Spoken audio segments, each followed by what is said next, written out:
proclame l'agneau de Dieu immolé. Tu peux faire mieux que ça, bien-aimé. C'est en l'honneur de sa majesté. C'est en l'honneur du Tout-Puissant. C'est en l'honneur de l'étoile brillante du matin.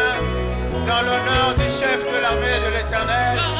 C'est en l'honneur de l'agneau de Dieu immolé sur le trône. C'est en l'honneur de celui qui ce matin a dit un mot et Dieu est revenu à la vie.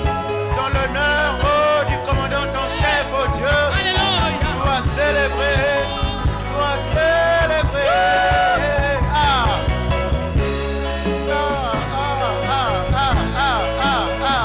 Sois glorifié ce matin. Dieu, Dieu, Seigneur. Inonde nos cœurs de joie ce matin. Inonde nos cœurs de joie ce matin. Tu es la résurrection et la vie. Tu es le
Hosanna. Ah, c'est pourquoi nous poussons des cris de joie à toi, Jésus. Ah, nous poussons des cris de joie à toi, Saint-Esprit. Reçois l'honneur, la gloire et la puissance maintenant. Ah, tu es là présent pour toucher, Saint-Esprit. Tu es là présent pour nous façonner, Saint-Esprit. Tu es là présent pour nous aiguiser, Esprit de Dieu. Tu es là présent pour justifier, Saint-Esprit.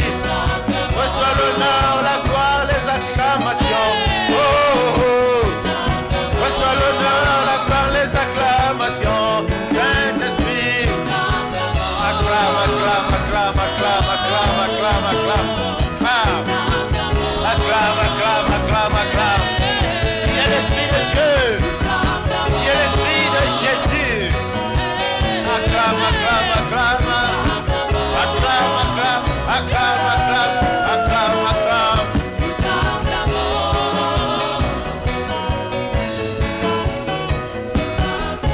Merci Saint-Esprit. Merci l'Esprit de Jésus. Merci l'Esprit de joie. Merci l'Esprit de restauration. Merci parce que tu es Dieu, tu es notre Père. Merci Saint-Esprit. Nous te disons simplement merci. Que quelqu'un dise Amen. Quelqu'un dise Amen. Quelqu'un dise Amen. Alléluia. Amen, amen. Nous prenons place dans sa présence, bien-aimé. Alléluia. Est-ce que quelqu'un est dans la joie ce matin? Oh, est-ce que tu es dans la joie ce matin? Alléluia. Clame pour toi-même.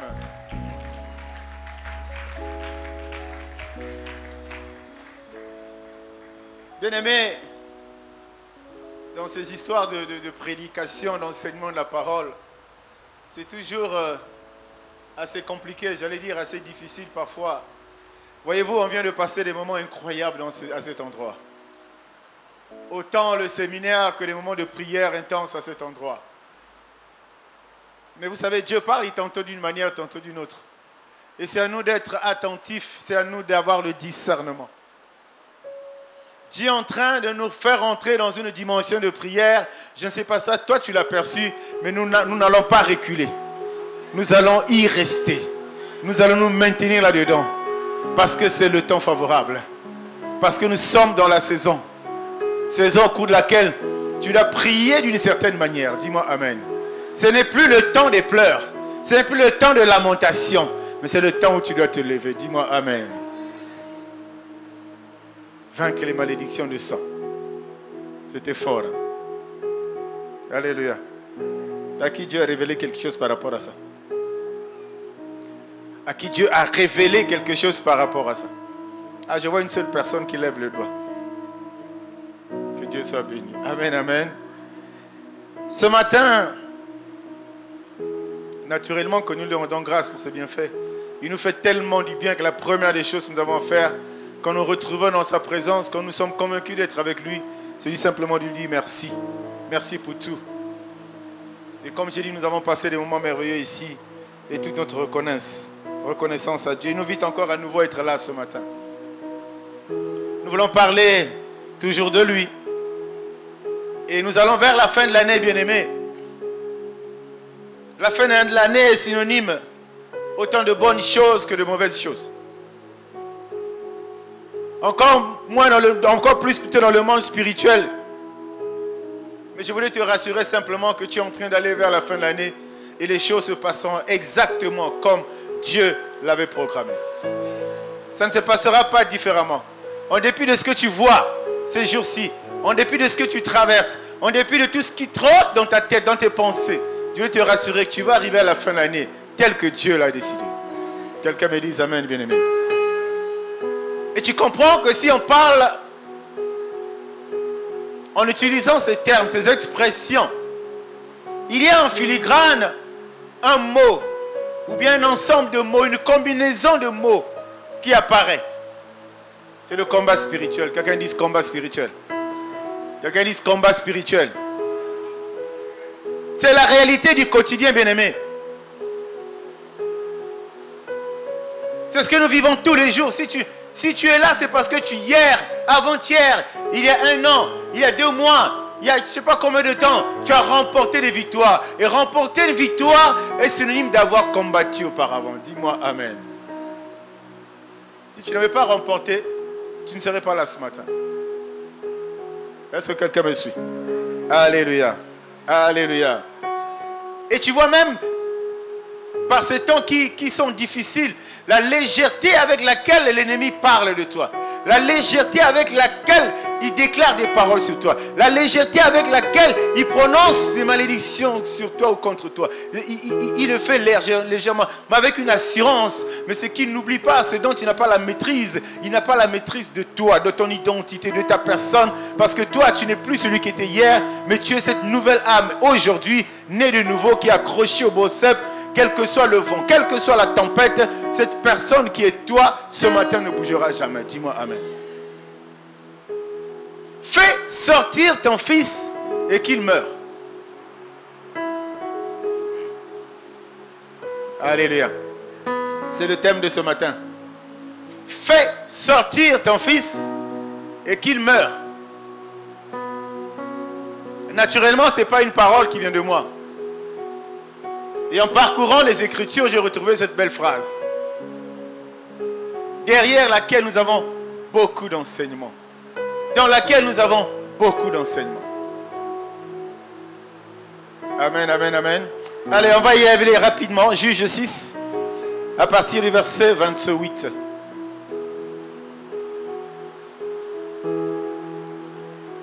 Lorsque les gens de la ville se furent levés de bon matin, voici l'autel de Baal était renversé.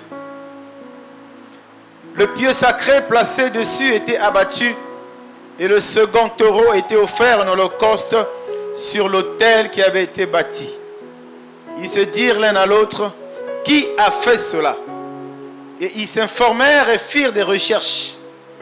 On leur dit, c'est Gédéon, fils de Joas, qui a fait cela. Alors les gens de la ville dirent à Joas, fais sortir ton fils et qu'il meure, car il a renversé l'autel de Baal et abattu le pieu qui était dessus. Joas répondit à tous ceux qui se présentèrent à lui, est-ce à vous de prendre parti de Baal? Est-ce à vous de venir à son secours? Quiconque prendra parti pour Baal mourra avant que le matin vienne. Si Baal est un dieu, qu'il plaide lui-même sa cause, puisqu'on a renversé son autel. Amen. Ah. Vous pensez que quelqu'un allait acclamer mieux que ça, cette parole? Si Baal est Dieu, qu'il vienne lui-même plaider sa cause. Les gens de la ville menèrent leur enquête. Bien aimé, mais avant de rentrer dans ces versets, nous voulons rappeler simplement que durant les 3 ans et demi que Jésus a passé sur la terre, la Bible dit qu'il allait de lieu en lieu faisant du bien. Et dans ce faire du bien, il y avait des conseils. Dans ce faire du bien, il y avait des guérisons. Dans ce faire du bien, il y avait plein de choses. Et c'est tout ça que la Bible appelait, la Bible a dit qu'il faisait du bien. Mais derrière cette attitude, derrière ces comportements, on regardait, on constatait ou alors on s'apercevait de qui était cette personne de Jésus. Il y avait son identité derrière tous les actes qu'il posait. La Bible dit qu'il faisait du bien, il guérissait, il réconfortait, bien-aimé. Mais toutes les choses avaient permis à un certain moment de révéler qui était-il. Et comme je l'ai dit tantôt, de révéler son identité. À un temps, à un moment de l'histoire du peuple d'Israël, on est passé à une période où on nous a parlé des juges. Et principalement, il y avait une 13 qui était connue. Parmi les 13, il y avait Gédéon. Parmi les 13, il y avait une femme qui s'appelle Déborah. Quelqu'un me dise Amen. Quelqu'un me dise Amen. Et ces juges étaient suscités en fait pour libérer le peuple d'Israël. C'était la mission que Dieu leur avait confiée. Donc ils avaient été choisis. Oh, j'ai dit à quelqu'un comme toi aussi, tu es choisi ce matin pour venir écouter cette parole. Ils avaient été choisis pour libérer le peuple d'Israël parce que après tout avait volé en éclats. Après la mort de Josué, bien-aimé, ça allait dans tous les sens. Il fallait remettre de l'ordre, se relever et repartir pour de nouvelles victoires. Comme pour dire qu'après un échec, il ne faut pas baisser les bras. Après une situation difficile, il ne faut pas s'apitoyer. Après les combats, il ne faut pas se fatiguer. Il faut faire des efforts pour se relever, repartir et continuer sa marche. Quelqu'un me dise Amen. Quelqu'un me dise Amen. Mais il y a eu 4 parmi là. Il y a eu des tribus qui ont fait un peu comme la tête dure. Il y a eu des tribus qui ont fait des choses selon elles. Il y a la tribu de Ruben, il y a Galad, il y a Dan et Aser. Ils ont fait des choses un peu à l'opposé, si vous voulez bien, des projets et de la volonté de Dieu. Fais sortir ton fils et qu'il meure. Mais ces actes, ces comportements de ces 4 tribus, ça a démontré le manque de confiance qu'ils avaient en Dieu. Ça montrait aussi leur désobéissance vis-à-vis de Dieu. Toutes ces histoires, tous ces faits qui nous sont rapportés par la Bible, bien-aimés, c'est des choses d'hier, très loin en arrière. Mais malheureusement, c'est des choses d'aujourd'hui aussi. Alléluia. Alléluia. C'est des choses que nous vivons aujourd'hui. Tu tournes autour de toi ou quand tu rentres dans toi, tu te regardes toi-même. Tu vas constater toutes ces choses. Une désobéissance accrue qui ne dit pas son nom. Un manque de confiance, un manque de respect vis-à-vis de Dieu. Amen. Amen. Mais Dieu a un projet. La Bible dit qu'il a un projet. Que l'homme désobéisse ou pas, que l'homme n'ait pas confiance en lui ou pas, le projet de Dieu restera le projet de Dieu. Le plan de Dieu pour l'humanité restera le plan de Dieu. Il n'a pas placé des gens sur la terre pour les voir périr, pour les voir être humiliés, pour les voir être écrasés, crucifiés. Non, il ne les a pas placés pour ça. Au contraire, ces personnes placées sur la terre, étant son image, étant sa ressemblance, il les a placés pour qu'au travers de ces gens-là, que ceux qui ne l'accepteront pas puissent contempler la gloire, la puissance et la grandeur de Dieu. Quelqu'un me dise Amen. Quelqu'un me dise Amen. Et le passage que nous venons de lire, bien aimé, nous parle effectivement de Gédéon. De Gédéon, donc le fils de Joas. Donc ça se passe dans cette famille. Et ce qui se passe dans cette famille, se passe dans ta famille, assurément. Vous savez, les gens dans les familles sont très traditionnalistes. Quand je partageais avec le docteur qui disait, en Afrique de l'Ouest, les gens sont tellement accrochés aux us et coutumes. Ce n'est pas mauvais. Et comme j'aime à le dire, tout ce qui est coutume n'est pas mauvais. Il faut que Dieu t'ouvre les yeux pour que tu fasses la part dans nos coutumes. Qu'est-ce qui est bon à prendre? Qu'est-ce qui n'est pas bon à prendre? Il se trouve que dans la maison familiale, donc là où Gédéon vivait, il y avait un autel de Baal.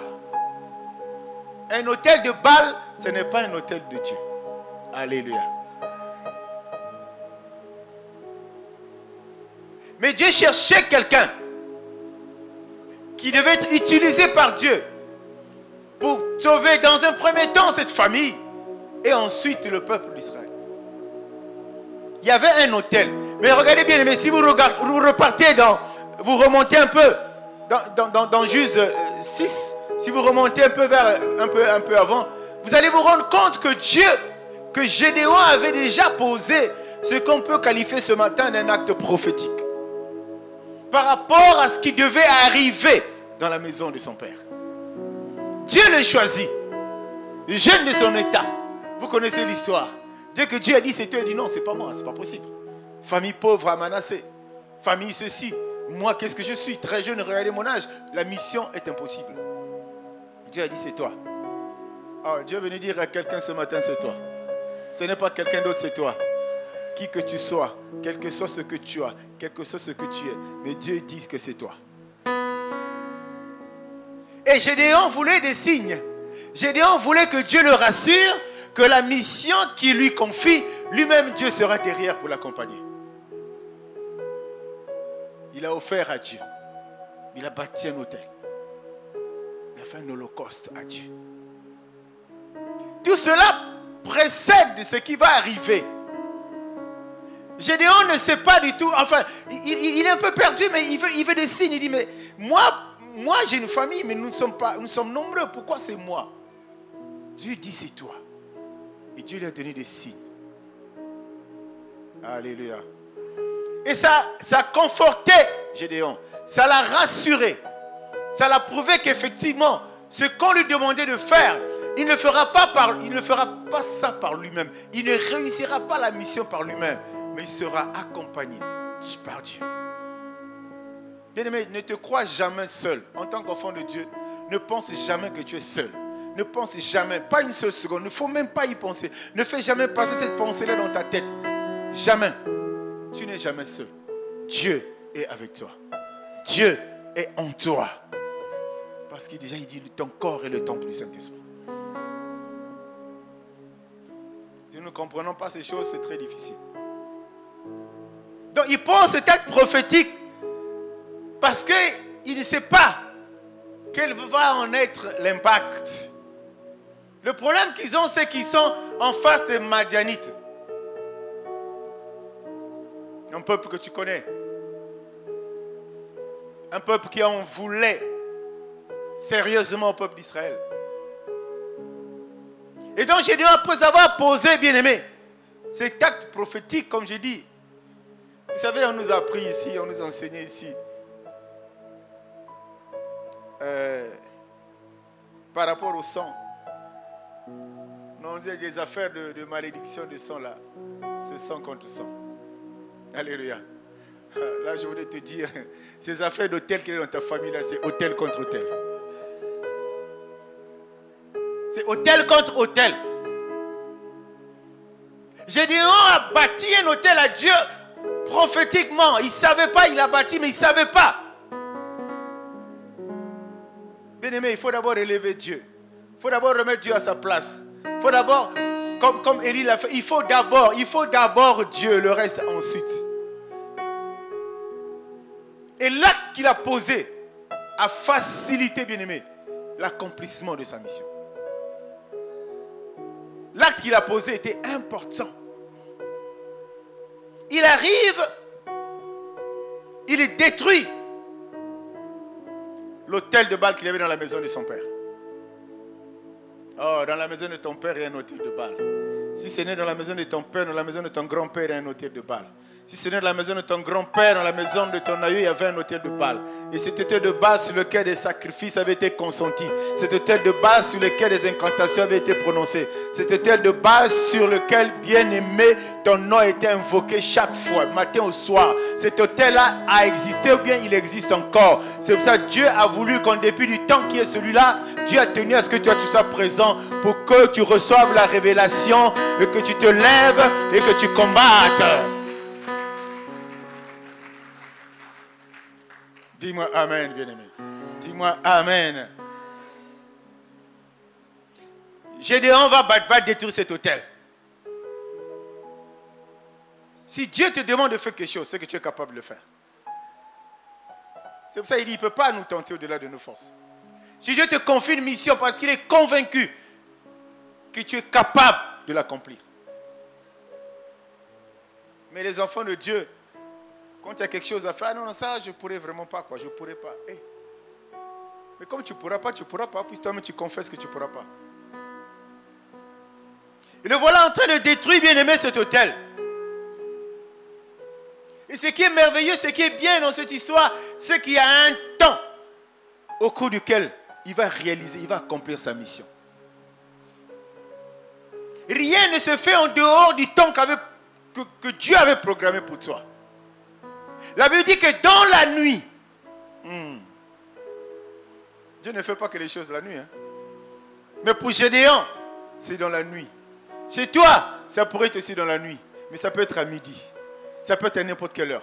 Pourvu que ce soit le temps de Dieu. Dieu avait fait la chose exactement. C'est pour ça ton miracle, ta paix, tu peux la retrouver même le soir. Tu peux la retrouver pendant que tu dors. Quand tu te réveilles, Dieu a déjà fait la nuit. Tu te réveilles hier, tu dormais, tu étais endormi, abattu. Mais quand tu te réveilles au matin, tu es dans la joie, tu ne comprends pas qu'est-ce qui se passe. Tu as l'impression que tout ce qui t'avait attristé hier a été réglé. Tu te réveilles dans la joie. Ça veut dire que Dieu s'était levé pour toi, pour combattre pour toi la nuit, afin que le matin, tu retrouves la joie de vivre. Ça s'est passé la nuit, bien-aimé. C'est affaire d'autel contre l'autel.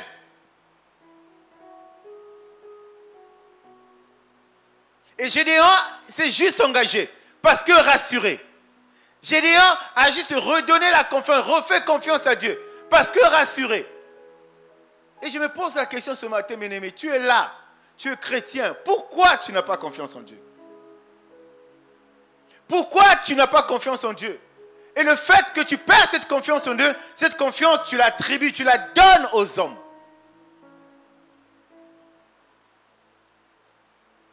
Oh, un des, je ne sais pas comment on peut l'appeler, un patriarche de la francophonie disait, il parlait des délivrances effectivement. Il disait souvent on amène des gens vers lui, des gens qui tombent, amenez-les ici, amenez-les ici. Il disait mais vous les amenez vers moi. Moi j'ai un homme, qu'est-ce que je vais leur donner? Il disait ne les amenez pas à moi, amenez-les vers Jésus. C'est Talingano qui disait ça, mais c'est fort. Alléluia. Alléluia. Tu ne comprends pas ça, mais tu comprendras. Il a dit, vous amenez ces âmes-là vers moi. Jean-Baptiste l'a fait. C'est pour ça, dans le langage de Jean-Baptiste, il y avait le voici Jésus et le voilà Jésus. Jésus passait. Il a montré. Le voilà qui passe. C'est lui qu'il faut suivre. Gédéon est arrivé là parce qu'il avait retrouvé. Il s'était retrouvé, il était confiant. Il était sûr qu'il devait le réussir. Mais pendant qu'il détruit l'autel de Baal, les Madianites sont au courant, ils arrivent le matin, ils font le constat.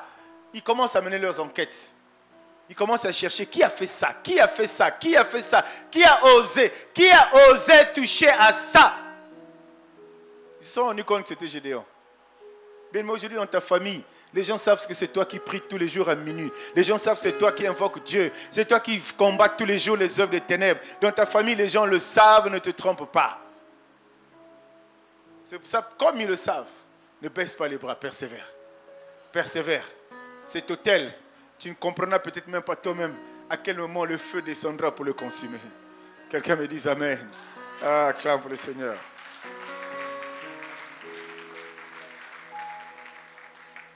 Alléluia. Une façon un peu, pendant que ça me revient la pensée un peu cette histoire, il peut y avoir le soir dans ta vie, il peut y avoir les ténèbres dans ta vie, mais il y aura un jour, il y aura un matin. Toujours. Toujours, il y aura un matin, bien-aimé. Comme on dit que l'homme monte, que l'on descend, il y aura un matin. Et ce jour-là, tout le monde était surpris. Personne ne s'attendait. Un hôtel, on ne le bâtit pas pour le laisser là. Devant un hôtel, on vient régulièrement pour honorer, pour glorifier, pour élever ces divinités. Quelqu'un dit Dieu est bon. Quelqu'un dit Dieu est bon. Et les voilà, quand ils se rendent compte que c'est Gédéon qui en est responsable, qui est le responsable, qui a détruit, qui a renversé l'autel de Baal, ils prononcent cette phrase. Ils viennent voir Joas. Tu es d'accord avec nous que c'est ton fils qui a fait ça? Et tu l'as caché. Sors-le et qu'il meure. Alléluia. Il y a beaucoup de choses à dire dessus. Nous allons là à l'essentiel. Sors-le et qu'il meure. Le fait qu'ils disent de sortir, c'est que Gédéon a été caché. Dis-moi Amen. Gédéon a été caché où? Dans la maison de ton père. Pendant qu'il pose la question à Joas, sors-le et qu'il meure, il faut bien une réponse du père. Il faut bien une réponse de Joas. Dis-moi Amen. Et un père a une mission. Entre Joas et Gédéon, il y a une filiation, bien-aimé. C'était son enfant. Il avait le devoir de le protéger. il pourrait chercher à comprendre après pourquoi son enfant avait détruit l'autel, renversé l'autel. Mais la première mission, alors qu'on réclamait son enfant, la première mission, le premier réflexe d'un père, c'est de protéger son enfant. Il ne les a pas fait sortir. Vous avez écouté ses réponses. S'il est balle, lui-même, Yemoko Abima, venir plaider sa cause. Un père n'expose pas son enfant. Et c'est d'ailleurs pourquoi Jésus-Christ ne va jamais t'exposer. C'est pourquoi le Dieu que tu pries ne va jamais t'exposer. C'est pour ça qu'il dit toujours que tu es dans le creux de sa main. Parce que c'est là où il t'a placé, là où il t'a gardé là. Aucun démon, aucun sorcier, aucune force ne peut t'arracher de là. Je ne sais pas si tu comprends ça. Le Père protège. Ce n'est pas le cas malheureusement aujourd'hui dans nos familles. C'est pour ça que Dieu veut que tu écoutes cette famille et cette parole plutôt et que tu te rendes compte de la nécessité de prendre la bonne direction. Joas a protégé son fils Gédéon. Est-ce que tes parents te protègent? Est-ce que ton père te protège? Est-ce que ta mère te protège?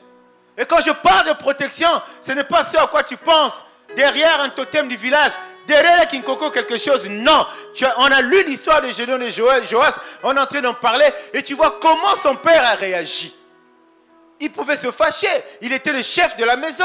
Il est le chef de la maison. L'autel de Baal, il était peut-être le gardien de ça. Mais ça a été renversé. Alors qu'on réclame son fils, il a d'abord protégé. Quelles sont les réactions de tes parents dans ce genre de situation? Alléluia. Le problème, c'est qu'à 80%, ils exposent l'enfant. Ben vous dites, c'est pas grave. Ah, il y a une vidéo qui circule là. Ah. La maman qui est presque nue là, vous l'avez vu, non? Vous n'avez pas vu ça? Elle a cité la liste des gens qu'elle a bouffés. Toi qui ne penses pas que ça existe, quand tu écoutes ça, tu dis quoi? Ça existe ou ça n'existe pas? Le problème n'est pas de croire à ça. Le problème, c'est de se rendre compte que ça existe. Eh, Somo, il a donné la liste. On lui a dit, bon, combien sont en préparation? Ce sont prêts à être exécutés. Il a donné aussi les noms. Est-ce que tes parents te protègent?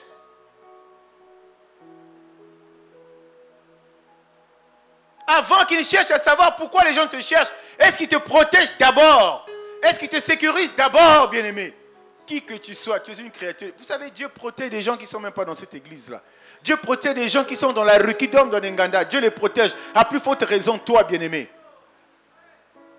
Dieu protège par amour. Mais Dieu protège parce qu'aussi, il s'est rendu compte, il n'est pas que son enfant, mais c'est son fils.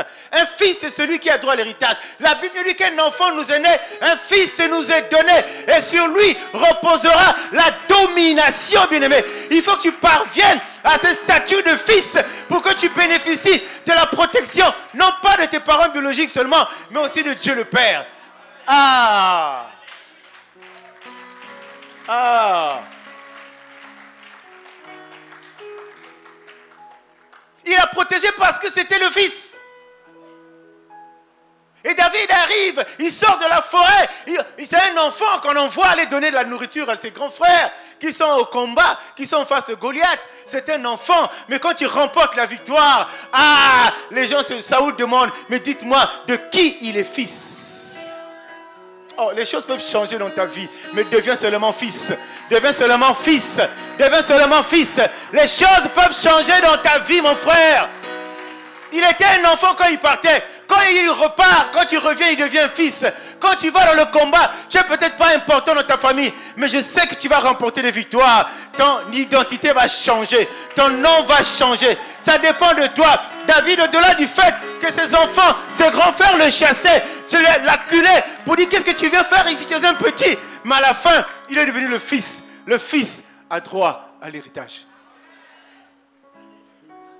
Le fils a droit à l'héritage. Acclame pour le Seigneur, bien-aimé.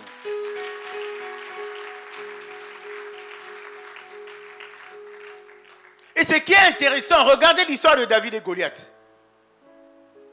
Regardez l'histoire de David et Goliath. Il a éliminé, il a paralysé, il a anéanti, il a détruit Goliath avec l'arme de Goliath. Quelqu'un acclame pour le Seigneur? Est-ce que quelqu'un peut acclamer pour le Seigneur? Et Gédéon, en détruisant, en renversant l'autel de Baal, la Bible dit, il a pris le bois qui constituait le pieu de l'autel de Baal qui était dans la maison. Ce bois-là a contribué, l'a aidé pour son holocauste à Dieu. Le même bois. Le même bois. Le diable n'est pas intelligent. Il est rusé. Il n'est pas intelligent. Mais toi, tu es intelligent. Parce que tu as le Saint-Esprit. Alléluia. Fais sortir ton fils et qu'il meure. C'est ce qui se dit, bien-aimé. Dans toutes les réunions qui se font autour de toi. Toutes les réunions qui se font autour de tes enfants. Autour de ton mari, autour de ta femme. C'est ce qui se dit. Parce qu'il y a toujours quelqu'un qui donne le OK. Dans le curry, il y a toujours quelqu'un qui dit oui, on peut le détruire celui-là. Il y a toujours un qui donne son aval, on peut le bouffer celui-là. Il y a toujours un, mais ce ne sera pas ton cas. Parce que toi, tu es dans le creux de la main de Dieu. Même s'il prononce ton nom, cet autel va être renversé sans qu'ils se rendent compte. Ça se passera au moment où ils ne seront pas. Ils viendront le matin et constateront que ton nom n'est plus sur l'autel. Ils constateront que ton nom n'est plus dans la calebasse. Ils constateront que ton nom n'est plus dans la bouteille. Parce que simplement, tu es un fils d'Abraham. Quelqu'un dit encore, Dieu est bon. Dieu est bon, bien-aimé. Tu es un champion. Jérémie nous dit que toi, tu as été établi là pour détruire, pour arracher. La parole a été rentrée en Gédéon sans qu'il se rende compte. Et il s'est levé et dit, ouais, c'est le temps de détruire cette affaire. Peut-être que la famille ne marche pas bien à cause de cet hôtel. Peut-être qu'on ne réussit pas dans la vie à cause de cet hôtel. Peut-être que mes soeurs ne se marient pas à cause de ça. Peut-être qu'on ne met pas au monde de la famille à cause de ça. Il s'est levé, je ne dirais pas inconsciemment, parce qu'il était poussé par la main de Dieu, il était poussé par l'Esprit de Dieu. Il est allé, il a renversé cet hôtel. Bien aimé, ça vaut la peine. Si tu ne te lèves pas, il était seul. On n'avait pas appelé 2 enfants de Joas. On avait appelé 3 enfants de Joas. On appelait un seul enfant. Quel que soit le nombre d'enfants que vous êtes dans la famille, si toi, tu ne prends pas la résolution de te lever pour renverser cet hôtel, cette histoire va continuer de génération en génération. Ça va continuer de génération en génération. Tu sais de quoi on parle, bien-aimé. Et le problème, c'est qu'on s'apitoie, on se plaint. Pourquoi nous? Toujours le même problème. Lève-toi, le temps est arrivé et renverse cet hôtel, mon frère et ma soeur. Tu ne le feras pas par toi-même. Comme tu ne le feras pas par toi-même, rien ne t'arrivera. Il n'y aura pas de représailles. Parce que c'est Dieu qui aura permis que tu ailles. Parce que ce qui fait peur parfois, c'est ça. Ah, si je vais renvoyer ça, peut-être le retour. Non, retour l'envoyeur, c'est toi qui renvoies vers eux toutes les malédictions qu'ils ont prononcées contre toi. C'est toi qui renvoies contre eux toutes les flèches qu'ils envoient vers toi. C'est toi qui renvoies contre eux tout ce qu'ils ont préparé comme complot. Au lieu que ça s'accomplisse dans ta vie, c'est toi qui vas renvoyer tout ça dans leur camp. Bien aimé, c'est un sanctuaire. Un hôtel, c'est là ils viennent, c'est là. Mais quand ils viennent se rendre compte que ça n'est plus là, qu'est-ce qu'ils vont faire? Paniquer. C'est dans cette panique-là que le Seigneur se lève. C'est dans cette panique-là que les anges se lèvent, l'armée de Dieu se lève. C'est cette panique-là qu'on les récupère comme des petits oiseaux. Il y a un homme qui a abîmé non, excuse-moi. Excuse-moi, tu allais me tuer, tu me dis excuse-moi. Tu as contribué à les réunions où on a voulu ma mort. Et si je vis, c'est parce que Christ est en moi. Et si je vis, c'est parce que Dieu m'aime. Et tu viens pour me demander pardon. Que Dieu vienne ce jour-là dedans moi là pour que j'accepte. Moi je suis comme ça. Je ne garde pas dents à quelqu'un. Non. Mais tu prends la direction là, moi je prends là. Et comme ça là, la probabilité est faible qu'on se croise devant. Si c'était là, moi ici, toi ici, peut-être là-bas.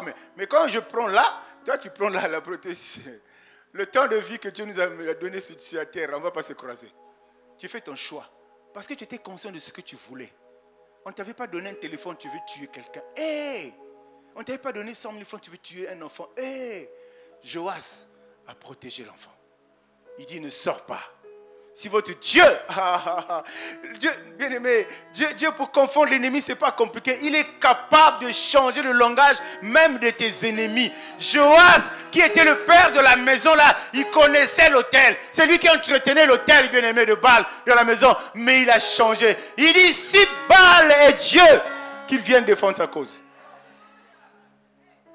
Qui croit que l'ennemi peut changer de langage? Qui croit que le sorcier peut se convertir? Acclame pour le Seigneur.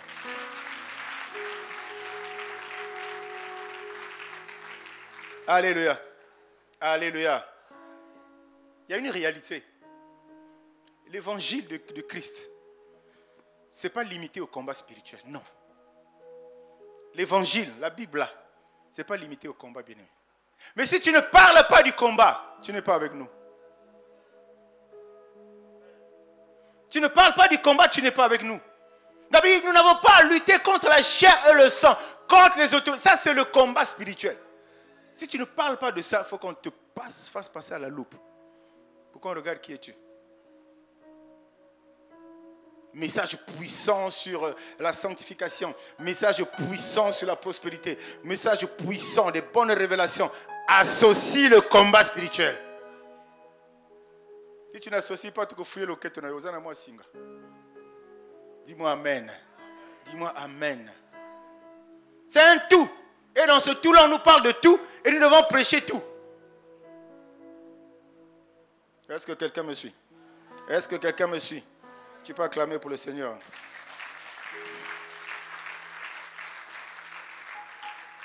Et bien aimé, quand tu prêches le combat spirituel va t'amener vers un réveil différent. Parce que ce que tu fais là, Dieu va exécuter. Il a dit ce que vous liez là. Vous liez là, ce n'est pas une prière de lamentation. Hein. Vous liez là, ce n'est pas une prière d'adoration. Hein. Vous liez là, ce n'est pas je ne sais pas quoi. Hein. C'est une prière de combat. Dieu dit ce que tu lis là, moi Dieu au ciel là-bas, j'exécute ça. Et ça va te faire rentrer dans une autre dimension de foi, de réveil, bien-aimé, dans ta vie chrétienne. Et ça va te permettre de comprendre certaines choses, bien-aimé.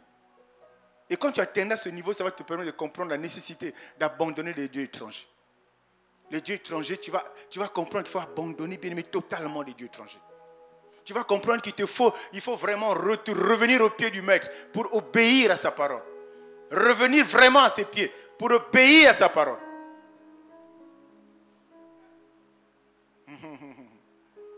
L'obéissance vaut mieux que le sacrifice. Et plus tu es accroché, plus tu vas combattre, tu vas voir, tu vas recevoir la révélation de la manière dont Christ te défend. Ça veut dire que tu vas mieux connaître Dieu, qui n'est pas agneau, mais qu'il est aussi lion de la tribu de Juda. Qui n'est pas cet agneau qu'on tirait comme à la bouche. Non, c'est pas ça. Mais quand il se lève, c'est un lion qui rugit. Alléluia. Alléluia. Tu auras un autre zèle. Hein? Tu auras un zèle. Derrière un nouveau zèle. Derrière ce nouveau zèle, il y a une foi qu'on appelle folle. Hein? Toi, pour les affaires de Dieu, tu ne joues pas. Pour les affaires de Dieu, tu ne joues pas. Alléluia. Le Père, il protège. C'est pourquoi ne sois pas surpris pourquoi et comment Jésus te protège. Il te protège bien. Parce que ce matin, tu avais mis ton réveil, ça ne t'a pas réveillé. Quand tu t'es réveillé, tu as vu que c'était même bloqué. Acclame pour le Seigneur.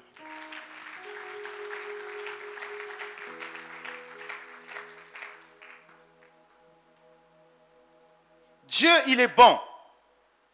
Fais sortir ton fils. Je l'ai dit tantôt, cela signifie que le fils était caché. Et la Bible nous dit que notre vie est cachée entre les mains de Dieu. Notre vie est cachée en Christ. C'est caché. Si Dieu ne te protège pas, bien-aimé, mais tu es à la merci de l'ennemi. Tu es à la merci du diable. Tu es à la merci de Satan. Quelqu'un dit Dieu est bon. Quelqu'un dit Dieu est bon. Quand on cache quelqu'un, on l'aime. Il y a une notion d'intimité qui apparaît. Quand on protège quelqu'un, on préserve la personne, c'est qu'on l'aime. Dis-moi Amen.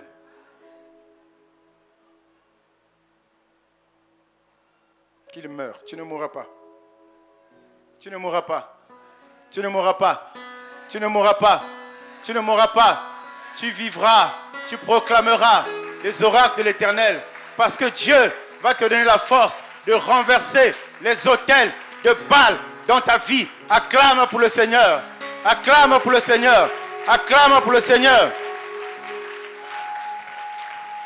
Quand l'ennemi dit qu'il sorte et qu'il meurt, c'est une condamnation. C'est une sentence qui est prononcée, bien-aimé. Ça, c'est l'homme qui a prononcé. Mais Dieu n'a encore rien dit. Hein? Ça, c'est l'homme qui a parlé. Mais Dieu n'a pas encore parlé. C'est pour ça que ne t'occupe pas. Ça viendra dans tes oreilles.